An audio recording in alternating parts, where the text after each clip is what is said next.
The crowd below roared like thunder, bodies packed shoulder to shoulder in the SoFi Stadium, lights cutting through haze, the scoreboard pulsing with red and white. But inside the luxury skybox, the sound was muffled, sterile, artificial. A champagne flute vibrated slightly on a white marble counter. It wasn't nerves, it was tension. Jason Statham stood at the edge of the room back to the crowd, not speaking. No name badge, no suit, just a man who didn't need either. Yet the air had already shifted the moment he stepped into this room. Not for everyone, just for the ones who could feel danger before it had a face. But the CEO didn't notice. He thought Jason was a guest's plus one, or worse, someone who wandered in through the wrong entrance. And that made him dangerous in another way. Because to men like that, the moment they believe they're bigger than the room, they forget that someone built it. 2 hours earlier, the valet had looked twice when Jason Statham stepped out of the matte black pickup truck, not because of the truck, but because of the quiet force stepping from it. No logos, no entourage, just one duffel bag tossed onto his shoulder like it weighed nothing. Jason didn't wait for help. He walked straight into the SoFi complex, down the side corridor toward private access. Security didn't stop him. They scanned his tag, hesitated, then saluted, the unspoken kind. Respect without instruction. Up in the skybox, the room was already filling with noise. Luxury guests, tech investors, and two recently acquired startups filled the branded glass chamber. Waiters moved through with hors d'oeuvres no one touched. People talked loudly over each other to be heard. The CEO stood in the center, early 50s, trim beard, practiced charisma. This was his box, his turf. He greeted people by occupation, not name, and he'd planned tonight carefully. What he hadn't planned for was Steven Seagal showing up, and definitely not Jason Statham walking in with him. Jason entered with zero announcement. He didn't scan the room. He didn't look for a place to sit. He simply walked toward the back, nodded at Steven, and stood by the window, arms crossed. Steven Seagal didn't need to say anything. He'd already briefed Jason on the kind of men in this room. They were loud. Self-made, they claimed. But they all had one thing in common. They needed to be seen. And nothing upsets men like that more than a quiet man who doesn't look for attention. The first mockery was subtle. A comment about undercover security made to the group, eyes darting toward Jason. The second was bolder. The CEO asked aloud if all the ex-fighters were now attending for donations. Jason didn't respond. He didn't flinch. He didn't even blink. That was when the CEO smiled wide and walked over, drink in hand, and called out, not to Jason, but to Steven Seagal. "Didn't know you were bringing extra muscle, Steven." The room laughed, politely, but it laughed. Jason remained by the window, unmoved. Back in the present, the CEO was circling again. Laughter fueled him. He was the kind who escalated slowly, humiliation by layers. He thrived on testing people's limits while the room looked the other way. And Jason Statham wasn't responding. That made him dangerous, because the louder the CEO got, the quieter Jason became. The CEO tapped his glass loudly with a fork. The room quieted slightly. "I want to propose a toast," he said, "to warriors of the past and to those who understand when their time has passed." It landed like a punch, but no one acknowledged it, except Steven Seagal, who was now watching Jason Statham with a different kind of focus. A warning was coming. But not yet. Earlier in the evening, as the room filled, Steven had warned Jason about the man running it. "He doesn't break you with insults," Steven had said. "He breaks you by making you feel invisible." Jason had simply nodded. "Then I'll stay invisible until I don't." The CEO finally crossed the room and stood directly beside Jason. "You're quiet," he said, sipping his drink. "That's rare in here." Jason turned slightly, not enough to face him, just enough for the man to see his reflection in the glass. "I like to see the game," Jason replied, voice calm, low. The CEO smirked. "You mean the one on the field?" Jason's silence made the answer feel louder. The conversation ended there, or so the CEO thought. But what Jason saw in that glass wasn't just his own reflection. He saw every guest's face, every whispered word, every shift in power. He wasn't here by accident. This wasn't a night off. This was an evaluation. And while the CEO poured another drink and floated toward the center of the room to continue his circus, Steven Seagal stood quietly and walked toward Jason. No words exchanged, just a single nod. Jason's eyes sharpened, because now the room was about to change. It didn't take long for the air in the SoFi Skybox to shift. not because of a fight, not yet, but because of stillness. Jason Statham hadn't moved since the toast. He hadn't laughed, spoken, or followed the CEO's rhythm. And that made the entire room unstable in ways most didn't realize. Because confidence built on applause crumbles in silence, Seagal knew it. He'd seen this game before, from oil barons in Dubai to tech titans in Hong Kong.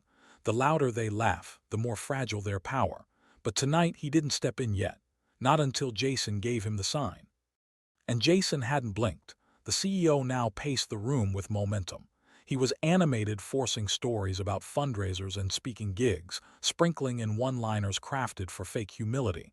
But his eyes kept drifting back to Jason Statham. He didn't understand it. Jason didn't respond to bait. Didn't get offended, didn't even look annoyed. That terrified him more than outrage ever could, so the CEO tried again. He approached Jason, this time with false charm. "Hey mate," he said, holding two glasses. "You drink anything other than motor oil?" The laughter came. Weak, delayed, but it came. Jason didn't even turn around. His eyes stayed fixed on the field below, watching the game in a way that had nothing to do with football. The CEO chuckled awkwardly and walked off, but now he was unraveling. His followers noticed. The room shifted just slightly, like a tide turning without a wave. In the corner, Steven stood up from his seat and began to walk slowly toward Jason. He stopped halfway, not to say something, but to look directly at the CEO. The message wasn't loud, but it was received. Because now the CEO changed tactics. He didn't need to humiliate Jason with humor. He needed to make him invisible. A new guest arrived, someone high-profile, known in corporate circles. The CEO rushed to greet him, introducing him loudly to the room. But when he got to Jason, he didn't say his name. He simply gestured past him like Jason was part of the glass. Jason finally moved. He turned just slightly and looked toward the new guest. The man nodded, recognizing him instantly.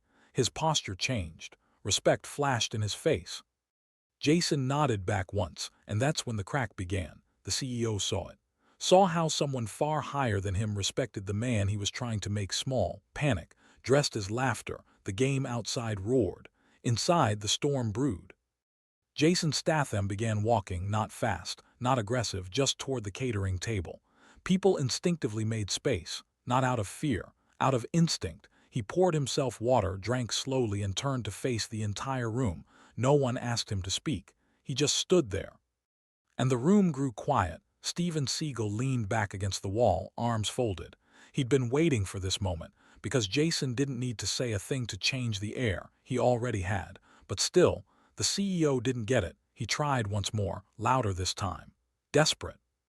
"You know," he began, "I once had a guy like you in my company, quiet, tough, kept to himself. Ended up working in maintenance for 10 years because he thought that made him noble." Some guests laughed. Others didn't. Jason walked forward one step, then another, and stopped just beside the CEO. He leaned in, calm, measured, and said something only the CEO could hear. Whatever it was, the man's face froze, his eyes stopped moving. His hands trembled slightly just once. Jason stepped back, said nothing more, and returned to the glass. Now the room was ice. Steven Seagal stood up. This time he walked directly to the CEO and spoke, loud enough for the room. "You brought the wrong attitude to the wrong night." Then he turned to the guests. "Some of you have no idea who you're standing next to." He pointed at Jason. "You think silence is weakness, but I've fought beside this man. I've seen him save lives, rebuild broken men, and walk away from fights most people wouldn't survive." Steven walked to Jason's side. "And the reason he hasn't said anything tonight is because he doesn't need to. He already knows who he is." The room was dead quiet. No more jokes, no more toasts, no more control. Jason turned once more, just enough to look at the people now avoiding his gaze. He didn't speak. He didn't move closer. He just looked. And that was enough to make every guest reconsider the room they thought they owned. The CEO sat down. Not dramatically, just slowly, like a man who realized too late that the stage he built wasn't his after all. The crowd outside the Skybox didn't know what had just happened. The scoreboard flickered. A touchdown, screams from the stadium, fireworks overhead, but in the Skybox it was quiet. Too quiet. Jason Statham stood by the glass again, same position, same posture, but everything had changed. He was no longer being ignored. He wasn't being mocked. He wasn't being sized up. He was being watched. Every man and woman in that room was now measuring their own behavior, asking themselves how they missed it, how they failed to see who he was before Steven Seagal confirmed it, and worse, wondering what Jason Statham was thinking now. The CEO hadn't moved since sitting down. He wasn't talking, not laughing, not playing the room, because the room no longer belonged to him. He looked around. His guests weren't surrounding him anymore. They weren't clinging to his words. They were stealing glances at Jason Statham, at Steven Seagal, at each other. He had lost control without a single confrontation, and Jason Statham hadn't even raised his voice. In the back, two younger startup founders huddled near the drinks. "Who is he really?" one whispered. The other shrugged, but his voice was low. "All I know is, Seagal called him the guy who fixes broken men." They both looked again, but now with reverence, not mockery. Steven Seagal leaned against the far wall, relaxed but alert. He wasn't guarding Jason. He knew better than to try, but he was watching to see what Jason would do next. Because this wasn't about pride anymore, it was about purpose. Jason Statham's phone buzzed in his coat pocket. He took it out without urgency. A message, just one sentence. "Check the feed." They aired it. He turned his head slightly, glancing toward the flat screens mounted in the box. A commercial break played, but he knew what was coming next. Earlier that day, Jason had made a quiet arrangement. One of the game's major sponsors had asked him to appear in a pre-recorded military tribute. Just 20 seconds. Anonymous.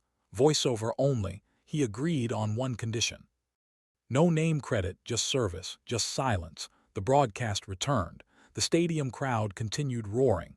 But inside the skybox, the volume was just high enough to hear the voice. It was Jason's. A grainy black and white clip began playing on the screen. Soldiers in formation, disaster zones, quiet shots of rebuilding. And then that voice. "Real leadership isn't how loud you talk in a room. It's how much you build when no one's watching. Some men inherit power.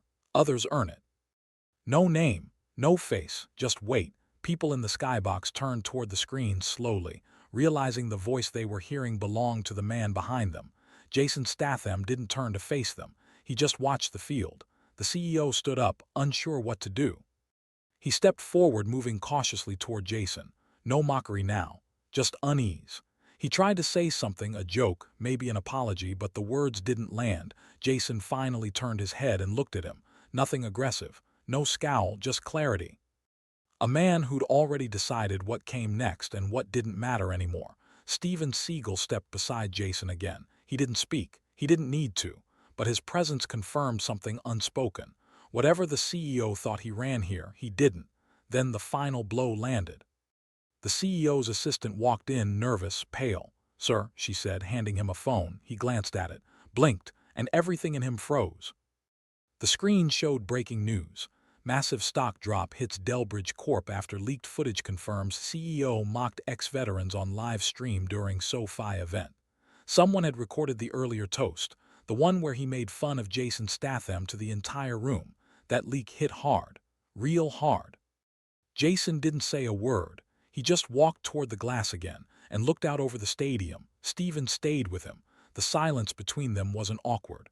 It was earned. One by one, the guests began leaving, not loudly, not in a rush, but with downturned eyes and quiet exits. The energy in the room had shifted permanently. What started as a networking event became a lesson in presence, silence, and consequence. As Jason Statham finally turned to leave, the CEO tried once more. "I didn't know," he said. Jason stopped, didn't turn. Just stood still for a long, quiet second, then walked away. Steven followed a step behind, hands in pockets. When they reached the door, a security guard opened it without being asked. Outside, the night was loud again, fans cheering, music blaring. But for Jason Statham, none of it mattered, because tonight wasn't about recognition. It was about a man remembering who he was in a room that had tried to forget, and reminding them all that silence doesn't mean weakness, it means control.